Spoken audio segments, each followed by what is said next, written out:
Ya llegando a los últimos capítulos del libro de Apocalipsis. Hoy nos toca hacer un estudio sobre el capítulo 20 de Apocalipsis. Ya hemos estudiado hasta el 19. Así que hoy vamos a adentrarnos en ese expectante, extraordinario capítulo 20, porque es un capítulo que pone el fin definitivo a la existencia del pecado y al originador del pecado.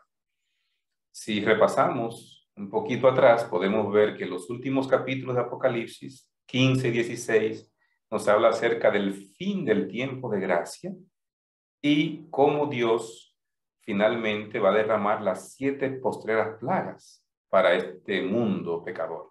En los capítulos 17 y 18 nos habla acerca de cómo Dios va a hacer el juicio contra Babilonia. En el capítulo 19, entonces viene el castigo de Dios para la bestia y el falso profeta. Y ahora, en el capítulo 20, viene cómo Dios va a ponerle fin definitivo a la existencia del pecado en el universo. Cómo Dios va a extirpar de raíz, de una vez por todas, a Satanás, originador del pecado, y a todos aquellos en los que se encuentre pecado en el momento cuando Cristo venga.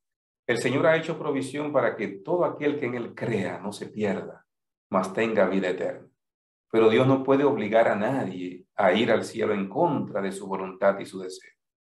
Los que decidieron recibir la marca de la bestia, los que decidieron seguir en sus propios caminos pecaminosos, cuando Dios venga a ponerle fin al pecado, donde haya pecado, también tendrá que poner fin.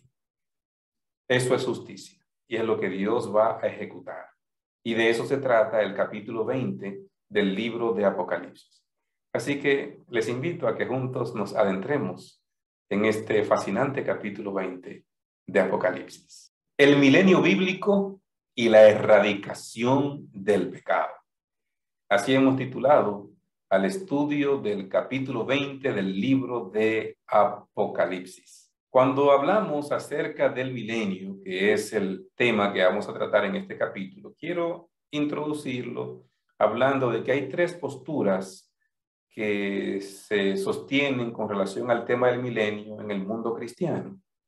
Una de ellas es el postmilenialismo, que de acuerdo con el concepto postmilenial, la segunda venida de Cristo ocurre después de 1000 años literales. Generalmente se considera que es un periodo de paz y de prosperidad producido por reformas sociales, educativas, progreso nacional, perfección personal. Y después de ese periodo, entonces viene el milenio bíblico. Las personas que sostienen esta teoría, entonces, entran dentro de lo que se conoce como el postmilenialismo. O sea, Cristo viene después del milenio. Hay otro concepto que es el amilenialismo, que entiende que el milenio representa el periodo entre la primera y la segunda venida de Cristo. El que Satanás sea atado es algo que sucedió en la cruz, cuando Satanás fue vencido por Cristo. Su actividad es grandemente reducida, la actividad de Satanás en el mundo, y por lo tanto no puede impedir que se predique el evangelio. Así que las personas que sostienen esta teoría se les llama amilenialismo. Ellos entienden que el milenio representa el periodo entre la primera y la segunda venida de Cristo. O sea, que estamos viviendo en un milenio, en ese milenio, según ese concepto. Ahora, ¿cuál es el concepto en el que vamos a basar el estudio de este capítulo? Es el premilenialismo. Es el concepto que sostiene que la segunda venida de Cristo ocurre antes del milenio. Hoy las 3 variedades del premilenialismo son el dispensacional, el histórico y la comprensión adventista del séptimo día. Así que aún dentro de este premilenialismo hay diferentes acepciones. Ahora, la acepción adventista del séptimo día es la que vamos a desarrollar durante este estudio, muy apegado al texto bíblico, muy apegado a los principios de interpretación bíblica, y todo el estudio que vamos a hacer va a ser dentro de ese aspecto del premilenialismo como lo entienden los adventistas del séptimo día. Comencemos entonces con el versículo 1 de este capítulo 20 que estamos estudiando. Vi a un ángel que descendía del cielo y tenía en su mano la llave del abismo y una gran cadena. Aquí se observa a un ángel con algunas características. Tiene en su mano la llave del abismo. Lo primero que debiéramos definir en este capítulo 20 es ¿qué es el abismo? Es lo primero que aparece aquí en este capítulo 20 que debemos entender para saber en qué sentido se está utilizando la palabra abismo en el libro de Apocalipsis. Así que esta palabra se usa por primera vez en Génesis capítulo 1, versículo 2. La tierra estaba desordenada y vacía, y el Espíritu de Dios se movía sobre la faz del abismo. Allí en Génesis 1 está hablando en ese proceso antes de Dios comenzar la creación. Se habla de que la tierra estaba en una situación que se conoce como la faz del abismo, desordenada y vacía. Y a partir de ahí Dios comenzó a hacer su labor creadora. Así que el abismo viene a ser la caverna subterránea sin fondo, donde la hueste celestial desobediente es confinada como prisionera durante cierto tiempo, después del cual recibirán su castigo. Así nos lo presenta la palabra de Dios. Y vamos a ver algunos ejemplos que nos da el Nuevo Testamento. El Nuevo Testamento habla de ese abismo como una prisión oscura y caótica, morada de los ángeles caídos, de los demonios que están bajo el control de Dios.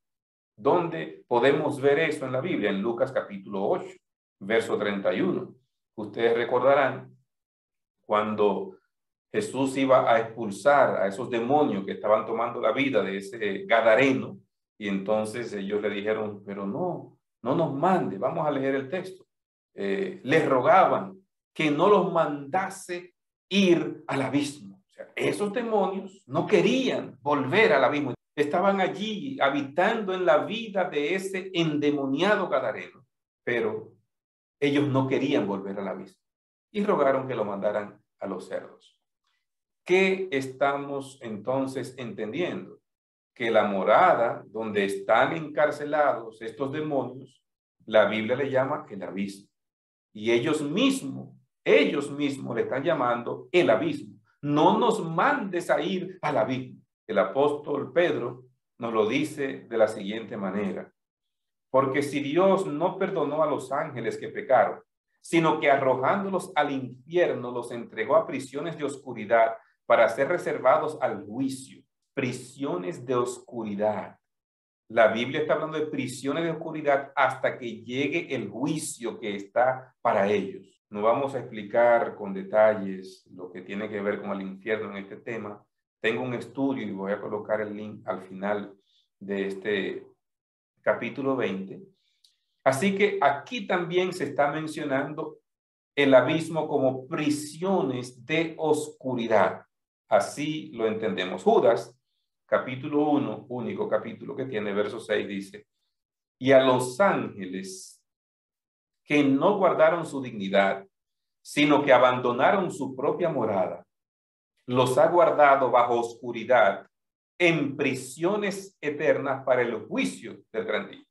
Están guardados en prisiones hasta el juicio. Entonces el abismo, según lo que nos está diciendo la palabra de Dios, es un lugar que se utiliza como prisión aquí en este planeta. No podemos designar exactamente un lugar geográfico, pero hay un lugar, alguna caverna profunda y oscura que la Biblia le llama el abismo, donde están reservados esos demonios. Apocalipsis, entonces, nos presenta el abismo como un lugar donde Satanás va a estar preso durante el milenio bíblico hasta que reciba su castigo final en el lago de fuego. Eso lo vamos a ver durante el avance del estudio de este capítulo 20. Pasamos al versículo 2. Ese ángel que tiene la gran cadena, y sabemos que esa cadena no es literal, porque recuerden que estamos viendo que en el libro de Apocalipsis tenemos cómo el Señor nos da una serie de mensajes a través de símbolos, y aquí podemos nosotros vislumbrar una combinación de literalidad y simbología. Hay una cadena que tiene el ángel, el abismo, ya sabemos lo que es, pero esa cadena no es real. Es una cadena que representa una condición en la que va a quedar el enemigo. Vamos a ver esa explicación un poquito más adelante, pero es importante que sepamos que hay ocasiones en que en la Biblia el mismo contexto nos define cuando algo es literal. Así que hablando acerca de lo literal y de lo simbólico, el contexto nos va ayudando a definir cuándo se utiliza de forma literal o cuándo se utiliza de forma simbólica. En el versículo 2 dice, prendió al dragón, aquella serpiente antigua, quien es el diablo y Satanás, y lo ató por 1000 años. Ya había definido a esa serpiente antigua, el dragón, en el capítulo 12, y había dicho, es el diablo y Satanás. Y ahora vuelve y lo dice claro, para que no haya ninguna duda acerca de esto. Lo encarceló y lo ató por 1000 años. Esos 1000 años, nosotros entendemos que son 1000 años literales. Lo ató por esos 1000 años. La tierra ha estado durante 6000 años desarrollándose. El pecado se ha extendido por 6000 años. Ahora hay un séptimo milenio que viene, y entonces esta tierra va a estar en reposo durante el séptimo milenio. No hay casualidades. Todo eso está ilustrado en la semana literal.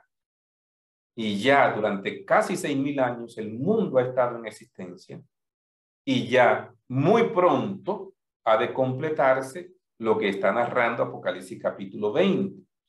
Satanás queda atado en esta tierra en el séptimo milenio del planeta y va a quedar atado aquí por esos 1000 años.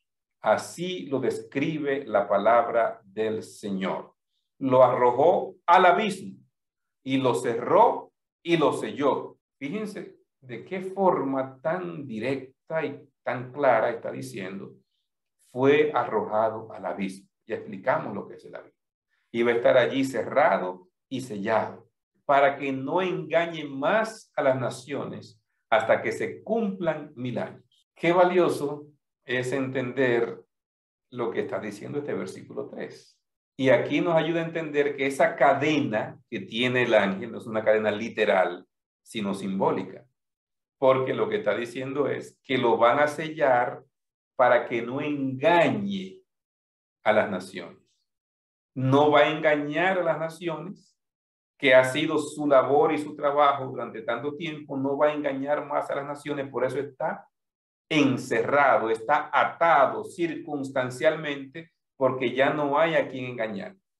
Todos los impíos mueren al resplandor de la gloria de la venida de Cristo. Todos los justos están con Cristo en el cielo. Los que estén vivos son transformados y los demás resucitan. Entonces, ¿cómo queda Satanás? Solo en este planeta, encadenado circunstancialmente. Él, que ha sido un adicto al trabajo durante 6000 años de la existencia de este planeta, ahora queda completamente atado por no tener nada que hacer durante 1000 años. Todo su trabajo, toda su labor para tratar de seducir y engañar a las personas, ahora se encuentra interrumpido. No hay nadie a quien engañar. No hay nadie a quien tentar. Todos los salvados con Cristo en el cielo durante esos 1000 años, todos los perdidos muertos. Entonces queda circunstancialmente atado.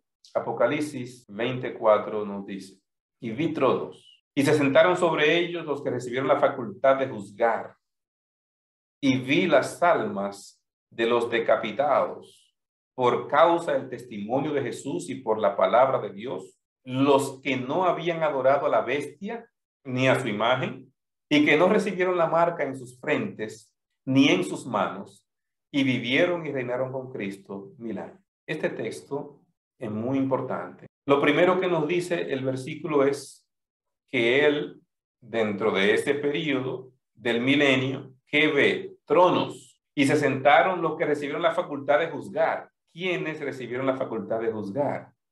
Los salvados. Y si hay alguna duda, dice, vi las almas de los decapitados por causa del testimonio de Jesús y por la palabra de Dios. Los que no adoraron a la bestia ni a su imagen, los que no recibieron la marca en sus frentes, los que fueron victoriosos sobre Satanás, sobre la bestia, sobre el falso profeta, sobre el dragón. Esos vivieron y reinaron con Cristo 1000 años. Mientras Satanás queda atado circunstancialmente en esta tierra, esos 1000 años, ese mismo periodo, el apóstol Juan está mirando tronos, y en esos tronos están ese grupo de salvados.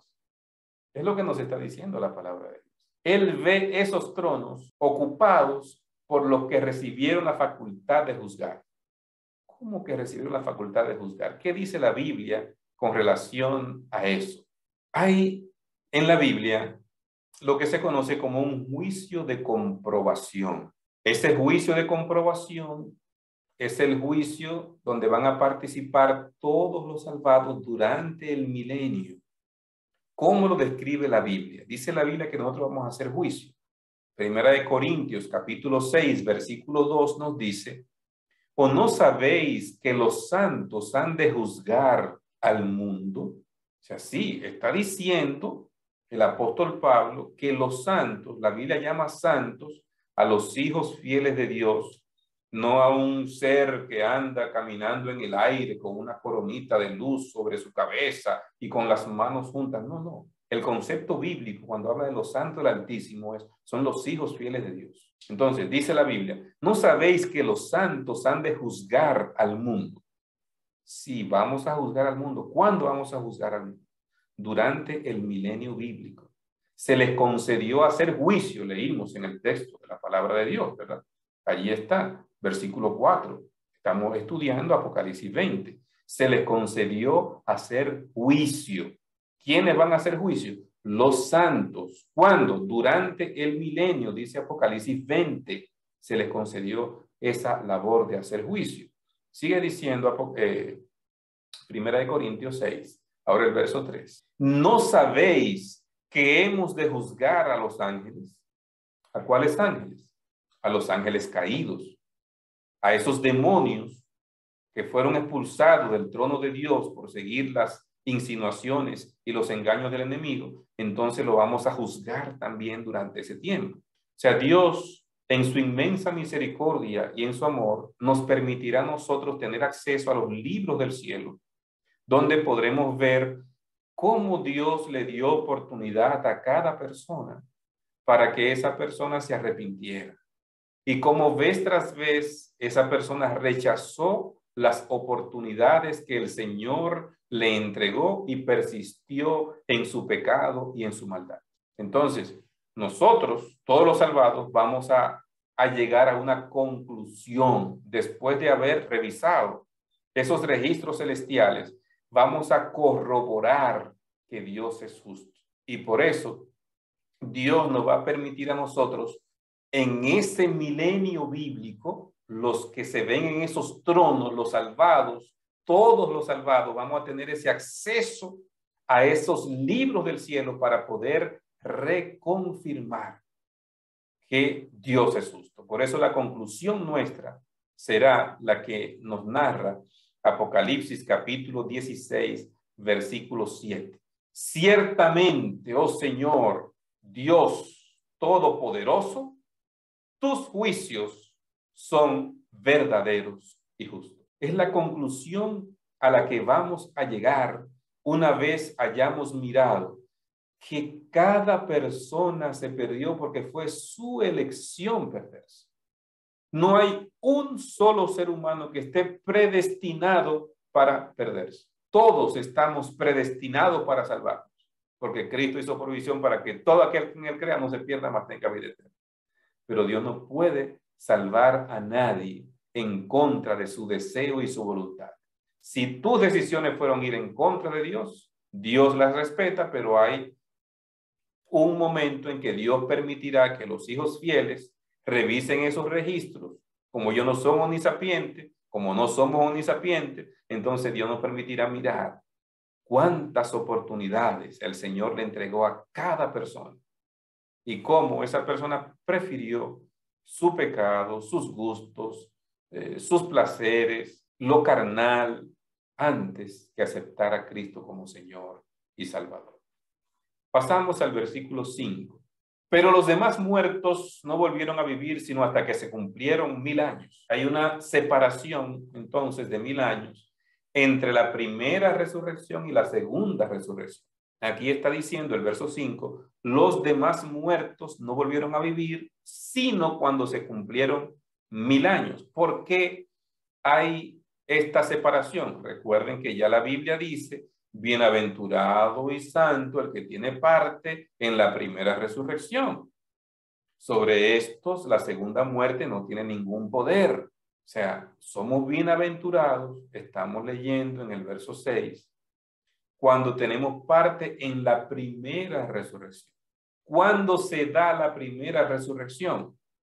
En ocasión de la segunda venida de Cristo. Cuando Cristo viene por segunda vez, todos los santos, todos los salvados que han muerto en Cristo Jesús son levantados de su tumba y ascienden con Cristo al cielo por 1000 años. Los demás muertos, o sea, los perdidos, van a volver otra vez a vivir. Habrá una segunda resurrección, es lo que estamos viendo en el verso 5. Los demás muertos no volvieron a vivir sino cuando se cumplan 1000 años.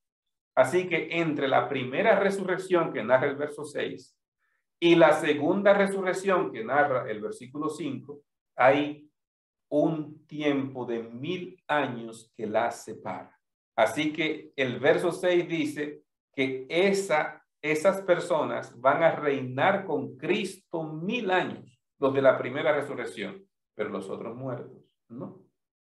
Los otros van a estar en sus tumbas durante ese milenio y van a volver a vivir posterior a ese milenio. ¿Cómo dice la Biblia que va a quedar la tierra durante ese milenio?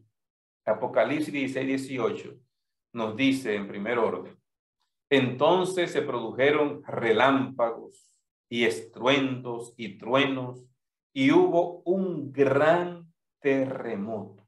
En ocasión de la segunda venida de Cristo, nos está diciendo Apocalipsis 16:18 que habrá un gran terremoto. Un terremoto tan pero tan grande que va a cambiar la estructura misma del planeta. ¿Cómo va a quedar la tierra? En palabras de Jeremías: miré la tierra y aquí que estaba sin orden y vacía. Miré los cielos y no había en ellos luz. Esa expresión sin orden y vacía es la misma que aparece en Génesis capítulo 1, antes de la creación. Así que la tierra va a quedar en una condición muy parecida a como estaba antes de la creación, según lo que nos está diciendo Jeremías capítulo 4, verso 23. Miré las montañas y aquí que temblaba. Todas las colinas se estremecían. Miré y aquí que no había hombre y todas las aves del cielo habían huido. Miré y aquí que la tierra fértil era un desierto. Todas sus ciudades habían sido devastadas ante la presencia de Jehová, ante el ardor de su ira. En aquel día los muertos por Jehová estarán desde un extremo de la tierra hasta el otro. No serán llorados, ni serán recogidos, ni serán sepultados, serán convertidos en abono sobre la superficie de la tierra. ¿Quién los va a llorar? Todos los salvados están en el cielo durante 1000 años con Jesús. Todos los perdidos están muertos. No hay quien los llore. Esos perdidos están sobre la faz de la tierra, no hay quien los recoja, no hay quien los sepulte, no hay quien los llore, serán como abonos sobre la faz de la tierra, está diciendo Jeremías. No hay quien pueda hacer esta labor porque todos los salvados están con Cristo en el cielo, revisando los libros del cielo y todos los perdidos están muertos. Así será la condición sobre esta tierra durante esos 1000 años bíblicos. La tierra queda deshabitada, destruida. Ese terremoto cambia la estructura misma del planeta y Satanás queda completamente solo en esta tierra durante 1000 años. Algunas personas, cuando ven este tipo de terminología bíblica, se preocupan. Dicen, pero ¿por qué Dios va a hacer algo así? Yo quiero que miremos Éxodo 34:6, donde Dios se define a sí mismo.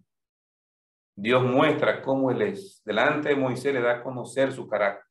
Y le dice, es Dios que está hablando en este versículo, que Él es Jehová, Dios compasivo y clemente, lento para la ira y grande en misericordia y en verdad.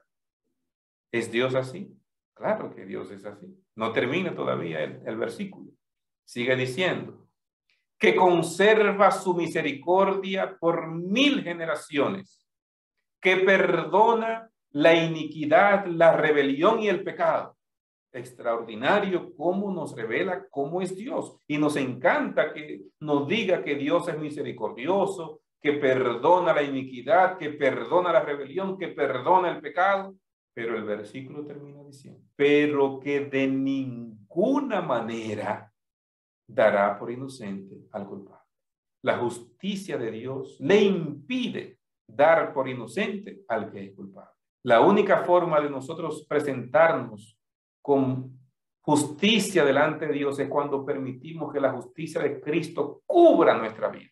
Si no cubre la justicia de Cristo nuestra vida, el que fue tentado en todo pero sin pecado, entonces lo que se va a ver en mí es injusticia, culpabilidad, el pecado manchando mi alma, mi vida, mi ser.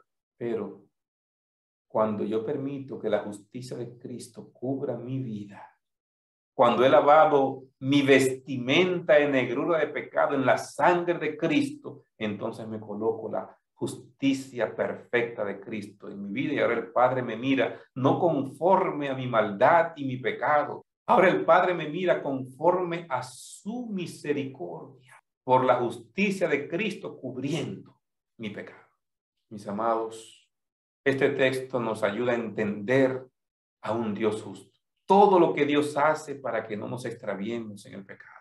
Y aun cuando nosotros seguimos en ese sendero, Él nos llama, nos ruega, nos implora, el Espíritu Santo ahí convenciéndome de pecado, de justicia, de juicio, para que yo pueda recibir la salvación. Pero la única forma es aceptando a Cristo como Señor y Salvador. Ahora, el que no lo aceptó y siguió en su pecado, entonces Dios va a tener que ejecutar el justo juicio que está señalado. Así que Satanás está atado circunstancialmente durante 1000 años, narra la palabra de Dios. Vamos a ver ahora, ¿qué pasa después de ese milenio bíblico? 1000 años en el cielo los salvados, haciendo juicio, terminan reconociendo la justicia de Dios.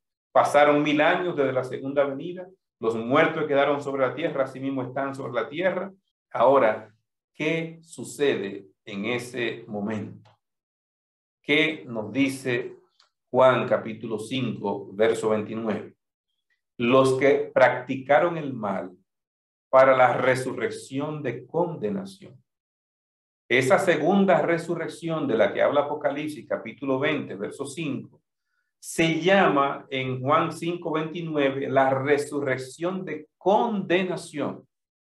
Y voy a hacer un paréntesis breve y vuelvo a mencionar que he dicho en otro estudio precedente.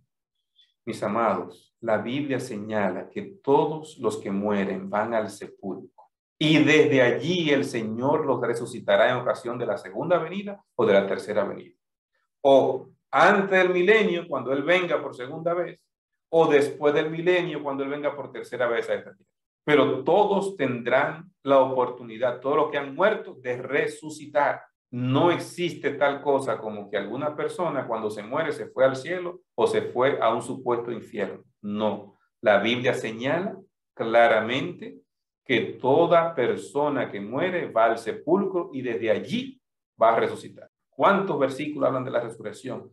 Infinidad de versículos. Así que no tengamos dudas, porque las personas que creen que cuando usted se muere se fue al infierno, se fue a la gloria, entonces no pueden explicar la resurrección, no pueden explicarla, porque está diciendo claramente que hay una separación de 1000 años. La primera resurrección cuando Cristo viene, ahora la resurrección para condenación, que es la segunda resurrección después del milenio bíblico. Vamos a colocar algunos eventos para explicarlos a continuación. Cristo viene por segunda vez. La segunda venida de Cristo marca el milenio bíblico. 1000 años literales comienzan a partir del momento cuando Cristo viene por segunda vez. Los justos en el cielo para revisar los libros y corroborar que Dios es justo. En tronos, así se presentan en Apocalipsis los justos. Por lo tanto, los justos están reinando con Cristo en el cielo, en esos tronos que menciona Apocalipsis capítulo 20, donde se les ve a ellos. Ahora, ¿qué pasa en la tierra? Mientras en el cielo están los justos, en la tierra, Satanás y los demonios permanecen atados circunstancialmente porque no hay ser humano a quien tentar. Así que la segunda venida de Cristo da el inicio al milenio bíblico. Al final del milenio bíblico, entonces se da la tercera venida de Cristo a la tierra. Desciende la santa ciudad.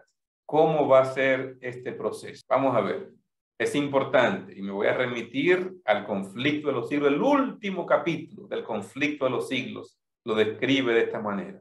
Cristo y todos los salvados vienen a esta tierra. Se posa sobre el monte de los olivos. El monte de los olivos se parte en dos y se hace un valle. Y sobre ese valle es que va a descender la santa ciudad. Pero, ¿cómo es el proceso? Vamos a ver. Cuando Cristo viene, antes de que descienda la santa ciudad, no venimos en la santa ciudad, los salvados con Cristo. Cristo y todos los salvados y una comitiva de ángeles venimos a esta tierra. Y entonces cuando Cristo posa sus pies sobre el monte de los olivos, cuando Cristo vino a esta tierra, ahora llama a los impíos. Todos los impíos de todas las edades resucitan. Allí se da la resurrección segunda o la resurrección de condenación. Ahora, en presencia de los impíos resucitados, desciende la santa ciudad en el valle que se hizo en el monte de los olivos. Y ahora Cristo, los salvados y la comitiva de ángeles que vino en ocasión de la tercera venida de Cristo después del milenio, entran en la santa ciudad en presencia de los impíos resucitados. Ahora los impíos intentan atacar la santa ciudad y es allí que viene el juicio y la destrucción final de Satanás y los impíos. Este resumen, vamos a ver los detalles ahora. Vamos a ver los detalles ahora. Zacarías capítulo 14, versículo 4, nos dice: afirmaránse sus pies en aquel día sobre el monte de las olivas, que está enfrente de Jerusalén, a la parte oriente, y el monte de las olivas se partirá por medio de sí hacia el oriente y hacia el occidente, haciendo un muy grande valle, y la mitad del monte se apartará hacia el norte y la otra mitad hacia el mediodía. Está hablando acerca de lo que va a acontecer cuando Cristo venga por tercera vez a la tierra. Esta venida de Cristo en Zacarías 14 es después del milenio. Allí se va a posar y el monte se va a partir y se va a hacer un valle donde va a descender la santa ciudad, la nueva Jerusalén. Pero antes de que descienda la ciudad, entonces Cristo llama a los impíos, los cuales resucitan y se da allí en ese momento segunda resurrección. Se posa sobre ese valle, entonces ahora la santa ciudad de Dios, la nueva Jerusalén. Apocalipsis 23 nos decía que después que lo aten, lo van a desatar por un poco de tiempo. Y recuerdo una vez que una joven me decía, pero ¿por qué lo van a soltar otra vez? La Biblia está diciendo que otra vez el enemigo va a tener un trabajo. Lo ataron circunstancialmente cuando no tenía a quien engañar. El versículo 3 dice, pero va a ser desatado. Ahora, el verso 7 vuelve a decirnos, cuando se cumplan los 1000 años, Satanás será soltado de su prisión. Lo que decía el verso 3 lo reitera el verso 7. Será soltado de su prisión. Sí, cuando no había gente es cuando él quedó atado circunstancialmente. Entonces, si lo van a soltar de su prisión, quiere decir que habrá gente otra vez. ¿Por qué hay gente otra vez? Porque se dio ahora la segunda resurrección en ocasión de la tercera venida de Cristo. Al darse la segunda resurrección, hay personas otra vez, entonces el enemigo vuelve a engañar. Los malvados muertos resucitan, por lo tanto, hay otra vez trabajo para el enemigo. ¿Qué dice Juan 8:44? Vosotros sois de vuestro padre el diablo, los deseos de vuestro padre queréis hacer. Él ha sido homicida al principio y no ha permanecido en la verdad, porque no hay verdad en él. Cuando habla de mentira, de suyo habla, porque es mentiroso y padre de mentira. ¿Cómo le llama la Biblia a Satanás? El padre de la mentira. ¿Para qué se usa la mentira? Para engañar a las personas. Así que el padre de mentira, que ha estado acostumbrado a engañar a las personas, quedó atado circunstancialmente cuando no había quien engañar, pero ahora es desatado porque otra vez hay personas, los que participaron de la segunda resurrección. Y dice el verso 8, y saldrá para engañar a las naciones que están en los 4 ángulos de la tierra, a Gog y a Magog, a fin de reunirlos para la batalla, el número de los cuales es como la arena del mar. Está diciendo entonces este versículo 8 que la atadura era circunstancial. ¿Cómo lo dice? Porque dice, saldrá a engañar. Estaba preso, no había nadie, ahora hay gente otra vez, entonces ¿qué sale? Sale a engañar a lo que siempre ha hecho. Lo está diciendo claro la Biblia, para que no haya dudas, para que no tengamos que inventar nada. El mismo capítulo 20 nos dice, miren, él va a quedar preso, no hay a quien engañar. Ahora, cuando haya gente otra vez, va a salir a engañar otra vez a las personas. Y habrá gente otra vez después que Cristo lo resucite en ocasión de su tercera venida, que será la segunda resurrección, 1000 años después de la primera resurrección. Aquí aparece una expresión, Gog y Magog. Este concepto, Gog y Magog, es tomado del libro de Ezequiel, capítulo 38, donde Gog, de la tierra de Magog, el príncipe soberano de Ros, Mesec y Tubal, es el enemigo de Dios que invade a Israel desde el norte y debía ser totalmente derrotado por Dios. Así lo está diciendo el libro de Ezequiel. Vamos a leerlo. Ezequiel 38, verso 2. Hijo de hombre, pon tu rostro contra Gog en tierra de Magog, príncipe soberano de Mesec, Tubal, y profetiza contra él. Este enemigo de Dios y su pueblo, Dios lo va a derrotar y manda que se profetice contra él. Entonces, este Gog en tierra de Magog es la expresión que está utilizando Apocalipsis cuando nos está hablando de Gog y Magog. Es decir, en la tradición judía, Gog y Magog llegaron a igualarse a las naciones rebeldes del Salmo 2 que se rebelaron contra Dios y su Mesías. En Apocalipsis, ambas palabras, Gog y Magog, representan a las naciones enemigas escatológicas que harían guerra contra Dios y su pueblo al final del milenio. Pero que Dios los va a derrotar. Los enemigos de Dios que se enfrentan contra Dios en la batalla final de Armagedón, parte 2, que es lo que estamos viendo en Apocalipsis capítulo 20. Recuerden, hay un tema sobre el Armagedón, voy a dejar un link al final también para que puedan verlo, donde explicamos ese Armagedón en esas 2 facetas. La primera faceta del Armagedón, previo al milenio, cuando se unen los reyes de la tierra para pelear contra el Cordero, y la segunda fase y final del Armagedón, después del milenio, cuando Satanás engaña a todos los resucitados y van a hacer guerra contra Dios en la Santa Ciudad. Así que Gog y Magog lo que representan son los enemigos de Dios que se unen contra él. Señala el versículo 8 también que lo va a congregar para la batalla. ¿Cuál batalla? Esa batalla a la que hemos hecho referencia, la batalla del Armagedón, la última batalla entre el bien y el mal. Hay una nota muy triste en el versículo 8 y es que nos dice el número de ellos es como la arena del mar. Es muy triste la nota porque nos está diciendo que tristemente los perdidos serán como la arena, los perdidos serán muchos, pero no porque Dios lo haya decidido, sino porque cada persona lo que busca es su propio placer, su gusto, su voluntad por encima de la de Dios. Pero Dios ha hecho provisión para que todo aquel que en Él crea no se pierda, pero va a respetar lo que cada persona elija. El verso 13 dice, y el mar entregó los muertos que había en él, y la muerte y el Hades entregaron los muertos que había en ellos, y fueron juzgados cada uno según sus obras. Todos los que murieron, no importa dónde fue, no importa que lo quemaron y su ceniza la tiraron y se desvaneció la ceniza, y Dios tiene escrito el código genético de cada ser humano que ha vivido en este mundo, y ese Dios que lo creó va a llamar otra vez. Y todos, de todos los rincones del planeta van a ser levantados una vez más. El mar tiene muertos, van a salir de allí los que se ahogaron y van a enfrentar el juicio final de Dios. Esta muerte física no es el juicio final. Esta muerte física es solamente un periodo de prueba que Dios nos puso para ver si durante 100, 90, 80 años que vivimos aquí, demostramos tener capacidad para que se nos otorgue la vida eterna. Es un periodo de prueba que tenemos en este planeta. Ahora, ¿cómo usamos ese periodo?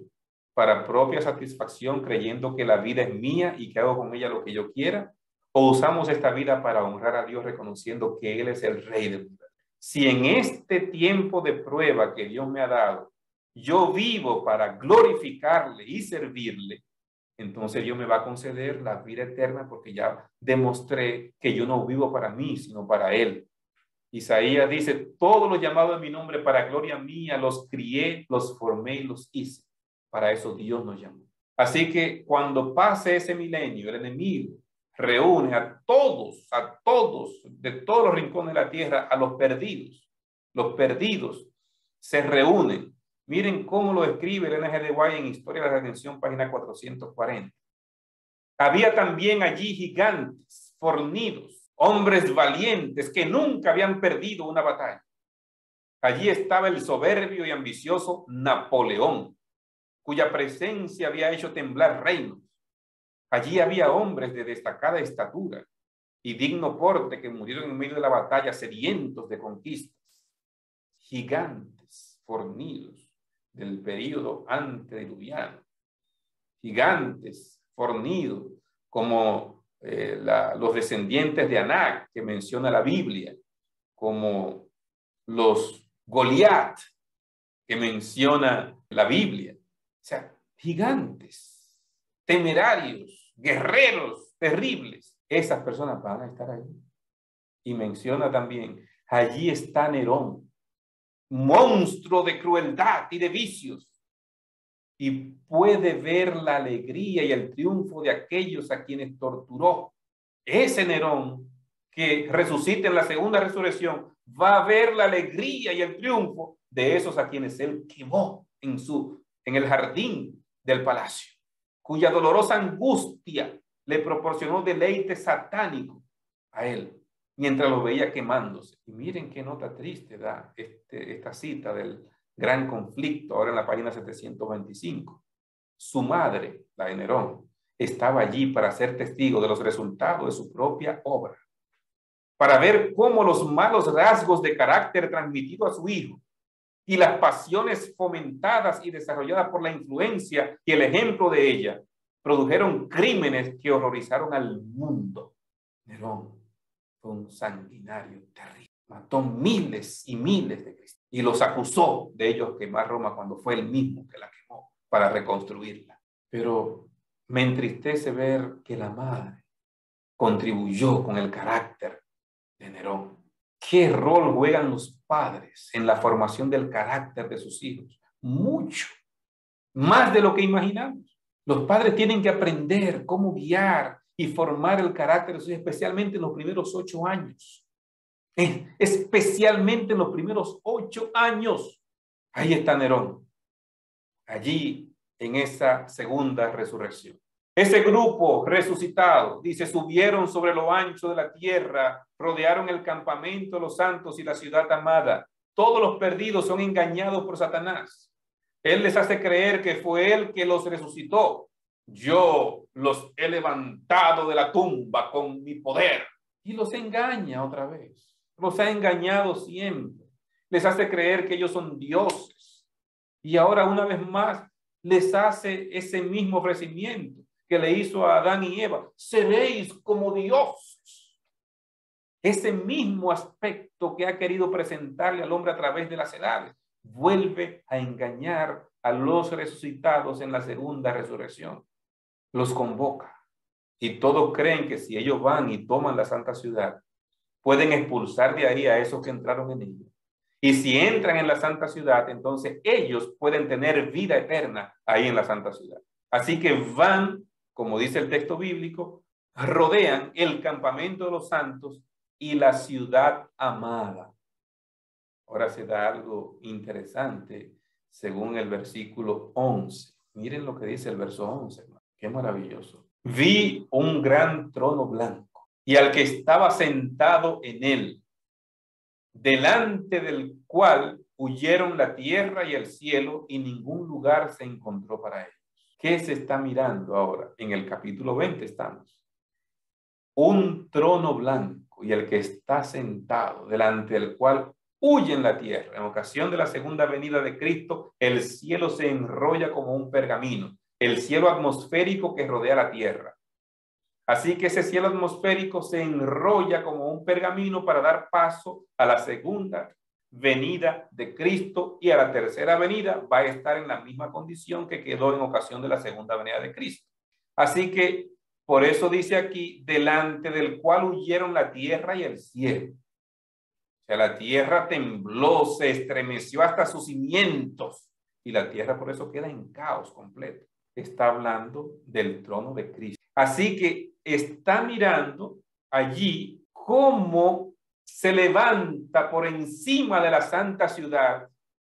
El trono de Cristo se levanta por encima de la ciudad. Y al ver el trono de Cristo, un arco iris que cubre el trono de Cristo.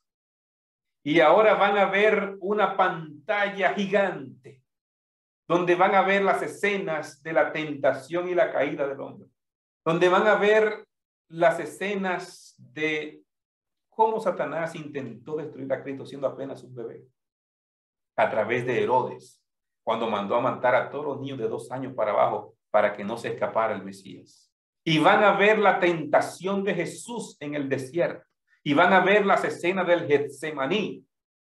Sin poder apartar su vista de esas escenas que se le van a presentar a lo vivo, van a ver cómo Cristo fue lacerado. 40 azotes menos 1. Van a contemplar cómo colocaron los guardias la corona de espinas en su cabeza. Cómo cargó la cruz, cayendo vez tras vez sin poder ya, porque las fuerzas físicas lo abandonaban.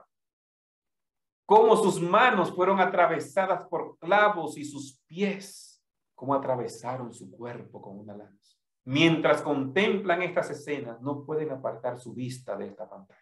Y cuando terminan de contemplar las escenas, entonces cada uno de los que miraron esta escena de los impíos caen sobre sus rodillas por el remordimiento que le causa ver cuántas oportunidades el Señor les dio.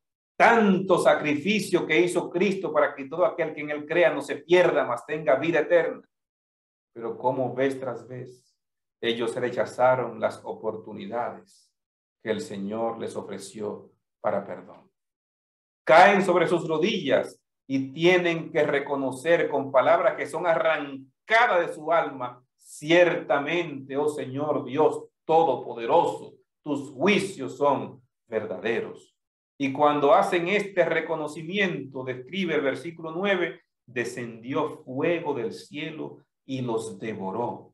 El Señor envía fuego y azufre que va a descender del cielo para ponerle fin al pecado y los pecadores.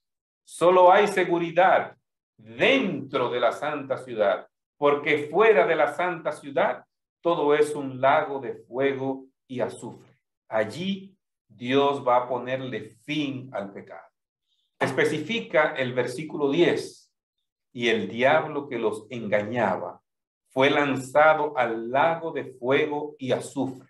Está diciendo claro la palabra de Dios que hay un lago de fuego y azufre. No estamos hablando de un infierno que va a quemar por millones y millones de años sin fin. No, hay un lago de fuego y azufre que va a quemar hasta destruir. Hay un lago que va a destruir al diablo, a los ángeles malos y a todos aquellos que siguieron su sendero. Pero no es un lugar de un eterno tormento. Recuerden, cuando habla del fuego eterno, la palabra de Dios ya lo ha utilizado en otras ocasiones. En 2 de Pedro 3:10 dice, se fundirán y la tierra y las obras que en ellas hay serán quemadas. Y la tierra y las obras que hay van a ser quemadas. ¿Cuándo? Con ese fuego eterno.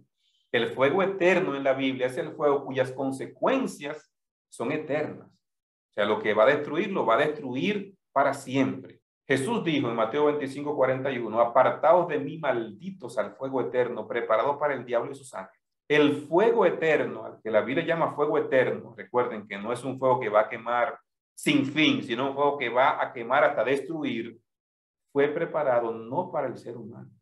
Jesús dijo que este fuego fue preparado para el diablo y sus ángeles.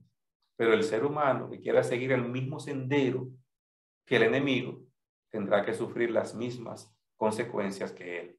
Irán estos al castigo eterno y los justos a la vida eterna. ¿Cuál es el castigo eterno? Un castigo cuyas consecuencias son eternas. Vamos a poner algunos ejemplos. Un ejemplo.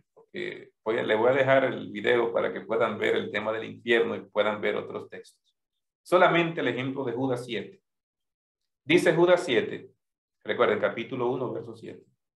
Como Sodoma y Gomorra y las ciudades vecinas, de una manera similar a esto, habiendo dado a sí mismos a la inmoralidad sexual e ido en pos de vicios contra la naturaleza, fueron puestas, por ejemplo, sufriendo el castigo del fuego eterno. La Biblia dice que Sodoma y Gomorra recibieron el castigo del fuego eterno, pero la arqueología ha encontrado los lugares donde estuvieron Sodoma y Gomorra. Ahí están las ruinas y se descubrió. Y quieren justificar que fue un meteorito que vino. Y quieren buscar alguna excusa para los que no creen, ¿verdad? Pero sí se encontró el lugar donde estaban Sodoma y Gomorra, que fue quemado con fuego y azufre del cielo. Pero no se está quemando todavía. Ahora, el lugar donde destruyó y nunca más se levantó nada en ese lugar. El fuego eterno es el fuego cuyas consecuencias son eternas. Ahora, ¿cómo podemos saber esto y entenderlo mejor, lo que dice Judas sobre Sodoma y Gomorra? En Génesis 19 nos dice que Dios hizo caer sobre Sodoma y Gomorra fuego y azufre. Ese es el fuego eterno al que estaba mencionando Judas capítulo 7. Ahora, ¿qué dice Pedro? Y las ciudades de Sodoma y Gomorra, reduciéndolas a ceniza, los condenó a la destrucción. O sea, ¿qué pasó con Sodoma y Gomorra? Dice el apóstol Pedro, que fueron reducidas a ceniza. ¿Qué hizo el fuego eterno? Consumió las ciudades. Eso es lo que hace el fuego eterno. Consume, destruye para que nunca más se levante. Entonces, el apóstol Pedro, en 2 de Pedro capítulo 2, nos está dando una clara explicación para que entendamos lo que menciona Judas 1:7. Ese fuego eterno significa que fueron reducidas a ceniza y las condenó a destrucción. Ahora, miren lo que sigue diciendo. Los convierte en un ejemplo para los que habían de vivir impíamente. O sea, lo que pasó con Sodoma es un ejemplo para los que quieren vivir contra lo que Dios ha establecido. Es lo mismo que va a pasar en el tiempo final. Es un fuego que va a destruir hasta convertir en ceniza. Ezequiel 28, 6 al 8. Te destruyo, oh querubín, te torno en ceniza sobre la tierra. Ante los ojos de todos los que te ven serás ruinas y no existirás más para siempre. El mismo diablo, que es el último en quemarse, porque cada quien va a ser quemado conforme a su pecado, conforme a la multitud de pecados que tiene. El último en quemarse va a ser Satanás. La Biblia dice te destruyo, oh querubín, te torno en ceniza. O sea, el mismo enemigo de Dios se va a convertir en ceniza, dice la palabra de Dios. No que se va a quemar por millones y millones y millones de años. Dios va a destruir el pecado, no lo va a tener vivo eternamente el pecado, no, Dios lo va a destruir. Eso es lo que dice la Biblia. Porque aquí viene el día ardiente como un horno, y todos los soberbios y todos los que hacen maldad serán estopa. Aquel día que vendrá los abrazará, ha dicho Jehová de los ejércitos, y no les dejará ni raíz ni rama, no va a quedar nada. Hollaréis a los malos, los cuales serán ceniza bajo las plantas de vuestros pies. En el día en que yo actúe, ¿quién firma? Jehová. Los malos serán ceniza. O sea, Dios lo va a quemar hasta destruirlo, hasta convertirlo en ceniza. La Biblia es clara, hermanos. El fuego eterno va a ser destrucción, no que sigan viviendo eternamente el pecado. No, Dios va a destruir el pecado y no va a dejar nada de él. La palabra de Dios, por lo tanto, nos dice que en ocasión de la segunda venida de Cristo comienza el milenio. Los justos resucitan, los vivos son transformados, son llevados al cielo durante 1000 años. Los pecadores mueren con la gloria de la venida de Cristo. Satanás entonces queda encadenado durante ese milenio solo aquí en la tierra. Quedan en la tierra los pecadores destruidos, Satanás encadenado. Y después del milenio, entonces se da la muerte segunda, que es la que narra los versículos que hemos estado viendo y el versículo 14. De la mano del Seol los redimiré, los libraré de la muerte. Oh muerte, yo seré tu muerte y seré tu destrucción, oh Seol, y la compasión será escondida de mi vista. Ese Dios que es misericordioso no dará por inocente al culpable. Por lo tanto, en aquel día, dice, la compasión será apartada de su vista. Pero Dios va a destruir la muerte. Oh muerte, yo seré tu muerte. No habrá más muerte después de eso. Dios va a ponerle fin a todo esto. Entonces los cielos pasarán con gran estruendo, los elementos ardiendo serán deshechos, y la tierra y las obras que en ellas hay serán consumidas. No van a quedarse allí por la eternidad quemándose. Hay ya religiosos que dicen el infierno está en el centro de la tierra y ya hay gente que fueron allí a ese lugar y vieron. Mis amados, la Biblia dice que la tierra y las obras que están en ella serán consumidas. Todo va a ser consumido y Dios va a restaurar esta tierra una vez más, sin vestigio ninguno del pecado. La tristeza que pueda producir la destrucción de los pecadores, de esas personas que eran nuestros amigos, nuestra familia, personas que les predicamos, personas que conocíamos, va a traer tristeza. Pero Dios nos dice que Él va a quitar esa tristeza de nuestra mente. Y la muerte y el Hades fueron lanzados al lago de fuego. Esta es la muerte segunda. La muerte que es la paga final del pecado. Es la muerte que va a destruir el pecado, el originador del pecado y los pecadores. No va a quedar nada, ni el autor, ni los que siguieron el camino del autor. El que no fue hallado inscrito en el libro de la vida fue lanzado al lago de fuego. Muy claro lo que dice la Biblia. El lago de fuego es el que va a ponerle fin al pecado, no importa dónde éste se encuentre. Todo lo que es pecado va a ser extirpado de este planeta. En el conflicto de los siglos, último capítulo, página 737, dice: el gran conflicto ha terminado. Ya no hay más pecado ni pecadores. Todo el universo está purificado. La misma pulsación de armonía y de gozo late en toda la creación. De aquel que todo lo creó manan vida, luz y contentamiento por toda la extensión del espacio infinito.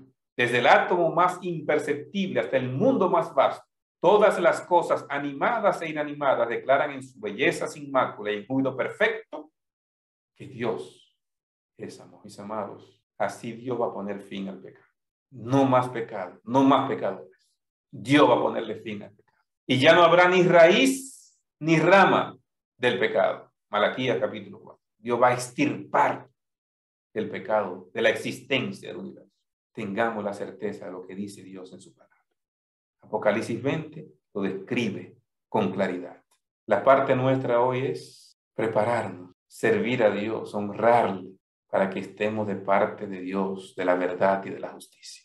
En el próximo capítulo, el 21, vamos a ver algunos detalles muy interesantes en los siguientes 2 capítulos, los últimos de Apocalipsis. Y allí vamos a ver qué va a pasar con los salvados, dónde vamos a vivir, cómo será nuestra vida en la nueva tierra que Dios va a renovar, que va a restaurar. Esos detalles los veremos en los siguientes 2 capítulos. Tengamos, hermanos, la seguridad de que el Señor hizo todo lo posible para que tú y yo tengamos perdón y salvación. Aprovecha el tiempo de gracia, de oportunidad que Dios nos ha dado. Las cosas de este mundo van a perecer. Todo el pecado que envuelve este mundo, las cosas que parecen, que nos atraen tanto a este mundo, todo esto va a perecer. Esta tierra va a ser destruida completamente. Nuestra única seguridad está en el arca de salvación, que es Cristo Jesús. Acepta a Cristo mientras hay oportunidad. Sírvele. Vive para Él, porque ya Él vivió para ti y murió para ti. Que Dios te bendiga.